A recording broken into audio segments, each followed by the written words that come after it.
Première surprise, il nous arrive d'être assurés plusieurs fois pour le même risque, à commencer par moi. Il y a quelques semaines, mon assureur m'a proposé de souscrire 2 nouvelles offres pour mon scooter en cas d'accident et pour les sports d'hiver en cas de chute. Pour y voir clair, je décide de faire appel à un spécialiste. Bernard Datin, 40 ans d'agent d'assurance et de formateur au compteur. Il sait décrypter le langage des assureurs, débusquer les pièges.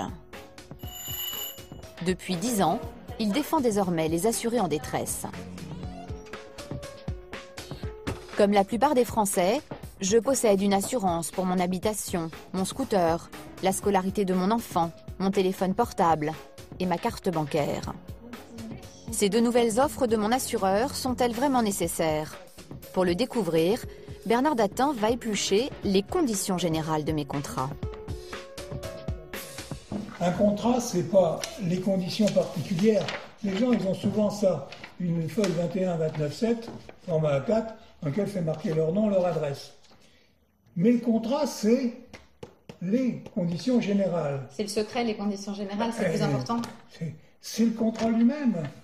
Premier dossier, la garantie corporelle que l'on m'a poussé à prendre en plus de mon assurance de scooter. Dans le contrat du véhicule, il y a déjà une garantie des dommages corporels. Ils m'ont dit qu'elle n'était pas. Et là, vous avez souscrit un contrat qui finalement fait double emploi avec celui-là. Deuxième offre, l'assurance des sports d'hiver.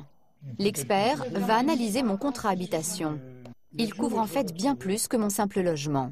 Deuxième doublon en perspective. Et parce que là, ils m'ont envoyé un mail justement pour me proposer une assurance pour les sports d'hiver. Pourquoi pas? Mais vous l'avez déjà là. Je l'ai déjà. Ah oui, regardez. Les frais de recherche et de sauvetage des vies humaines. Pour couronner le tout, je vais découvrir que mon téléphone portable était assuré à mon insu. C'était une assurance mobile à 6 € que vous aviez. Dans votre forfait, il vous était offert l'assurance. D'accord, mais je ne pouvais pas avoir le package moins cher en refusant l'assurance. Non, ça faisait partie de l'offre. Merci. Très bonne journée à vous, madame. Au revoir. Une assurance inutile encore. Mon contrat habitation me couvrait déjà. Il n'y a pas d'exclusion Le téléphone. sur le téléphone.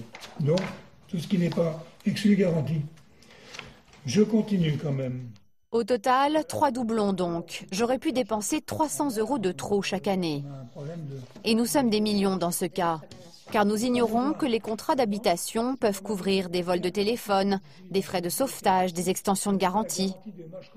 Ces contrats, nous les connaissons décidément bien mal.